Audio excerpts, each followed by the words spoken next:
네, 장관님. 신공항 관련돼서 몇 가지. 네. 저번에 제가 대정부 질문했는 내용은 이미 보고 받으셨죠? 우리 차관께 그때 질문을 했는데, 내용 알고 계시죠? 네네. 예. 혹시 ADPI에서 최종 보고서 제출할 날짜가 특정하게 혹시 그 사이에 연락받은 적이 있으십니까? 저희들이 우리 일반 계약 지자체와 합의한 계약 기간은 2015년 6월 25일에서 2016년 6월 24일이지만은 이 국제 계약이다 보니까는 국제 계약 관행을 준수를 해야 되는데 ADPI가 NTP라고 Note to Proceed 사업 착수계를 낸 게 아마 작년 7월 15일이었던 모양입니다. 그러면 그때부터 기산을 해서 1년 뒤가 계약 완료 시점이 되는데 그렇게 따지면은 2016년 7월 14일이 되고요. 2016년 7월 14일까지는 자기들이 그런 최종 보고서 완본을 내겠다는 그런 이야기입니다. 그때까지는 내겠다는 거. 구체적으로 몇천 날까지 내겠다. 요거는 아직 없죠. 몇천 날 제출하겠다 우리 쪽에. 네네. 7월 14일까지는 분명히 내리라고 생각하고 있습니다. 네. 어쨌든 그쪽에서 자료 제출 받는 대로 바로 국회에다가 바로 제출 좀 해주시고. 네, 그렇게 또 저희들도 마찬가지로 저번에 검증을 네. 하겠다고 했기 때문에 검증은 필요는 꼭 네. 자료를 좀 협조를 네네. 해주시고요. 오늘 대통령께서 수석 비서관회의에서 중요한 말씀을 하셨는데 이 대구공항, 다시 말해서 K2 군공항하고 민간공항 통합 이전을 하는 게 굉장히 필요하다 이 말씀을 하셨거든요. 저번에 우리가 신공항 발표를 하면서 대구공항을 존치를 한다 이렇게 말씀을 하셔가지고 K2 군공항 이전은 이미 기정사실로 돼서 진행되던 거고 신공항 발표와 관련해서 이제 대구공항 존치 문제가 나왔기 때문에 그걸 어떻게 할 것이냐 하는 문제가 그동안에 논란이 있었는데 두 개를 이제 통합해서 이전을 한다. 그건 대단히 중요하다고 봅니다. 네. 그런 이제 문제는 대구공항 자체의 수요가 있다는 것을 분명히 이제 말씀을 하셔가지고 대구 시민들도 하여튼 공항 편리하게 이용하도록 해야 된다 말씀을 하셨고 또 그렇게 하려면 대구 인근 지역에다가 이전을 해야 된다 하는 그런 말씀 굉장히 중요한 거거든요. 이거는 뭐 여객 수요뿐만 아니라 물류 수요를 보더라도 대단히 중요하다. 다시 말해서 대구에서 멀리 떨어진 쪽으로 이전을 해버리면 그건 이미 대구에 있는 수요를 감당을 못하기 때문에 그래서 이제 정부 내에 이제 TF를 구성을 하겠다 해라고 이제 오늘 말씀을 계셨는데 혹시 국토부 장관께서 그에 대한 구체적인 어떤 내용을 알고 계십니까?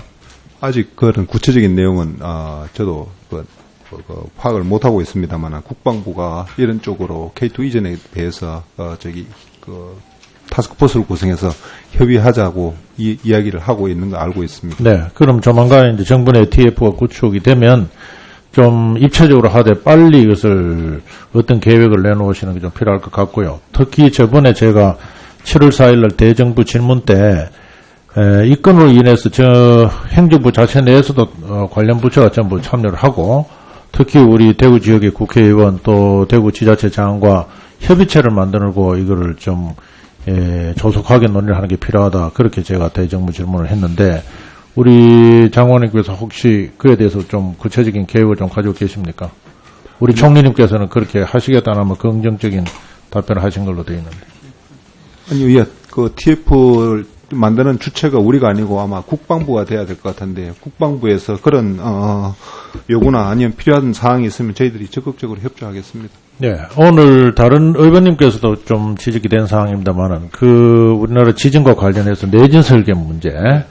이것은 전체적으로 봐가지고 지금 철도 분야에서는 교량 분야에서는 뭐 상당 부분이 커버를 하고 있지만은 지금 건축 건물과 관련해서는 한 50% 정도고 더구나 일반적인 이 건축물과 관련해서는 뭐 내진 설계가 거의 안 돼 있는 이런 상황인데 그렇지만 지금 전체적인 정황으로 봐가지고 지금 5.5에서 6.5라는 그 기준이 과연 합당하냐 그 기준 자체도 이번에 좀 검토를 해서 그거를 상향 조정을 해서 앞으로 내진 설계를 전면적으로 적용을 할 때도 이 기준 자체도 문제될 수가 있으니까 이 기준도 좀 검토하시는 게 필요하지 않을까 그런 생각이 듭니다. 우리 장관님께서 그렇습니다. 내진 설계 시에 그런 지진 강도를 얼마 정도 할 거냐 사실은 1도 올리는 데 따라서 사실은 금액이라든가 준비 상황은 엄청나게 기하급수적으로 틀린 걸로 알고 있습니다. 그래서 이런 부분들에 대해서는 보다 면밀한 전문가적인 검토가 필요하다고 판단이 되고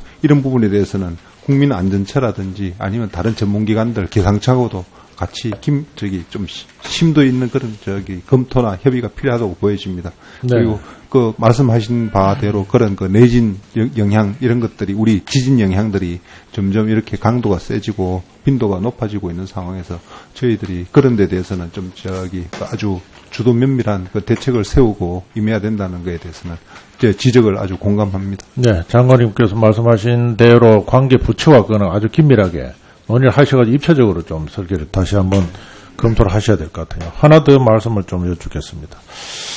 이번에 환강댐 이게 무단방류 문제인데 이에 대해서는 예를 들어서 환강댐 전체가 터지더라도 문제가 없다. 정부에서 지금 그렇게 입장을 발표하는 바람에 그게 무슨 얘기냐? 지금 이런 얘기인데 여기에 대해서 지금 어떻게 보고 계십니까?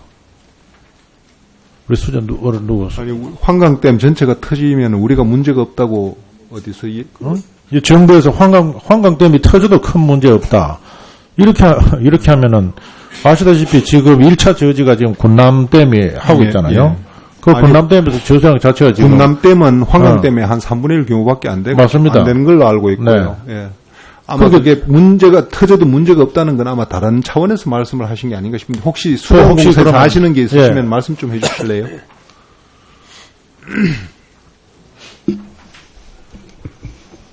예, 의원님, 수장공사 부서장입니다.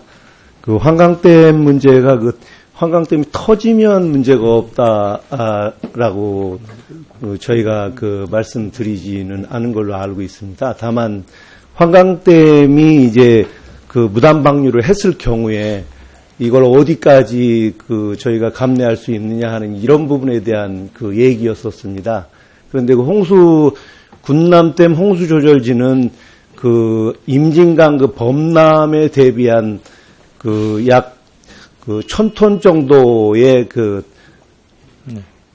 무단 방류에 대한 임시 저류 역할을 하는 쪽에서 말씀드렸던 사항이고요. 네, 그러니까 이제 지금 이미 기정사실화된 것은 군남댐이 커버할 수 있는 것이 24% 정도 된다는 건 다 알고 있잖아요, 그죠? 예, 정부에서도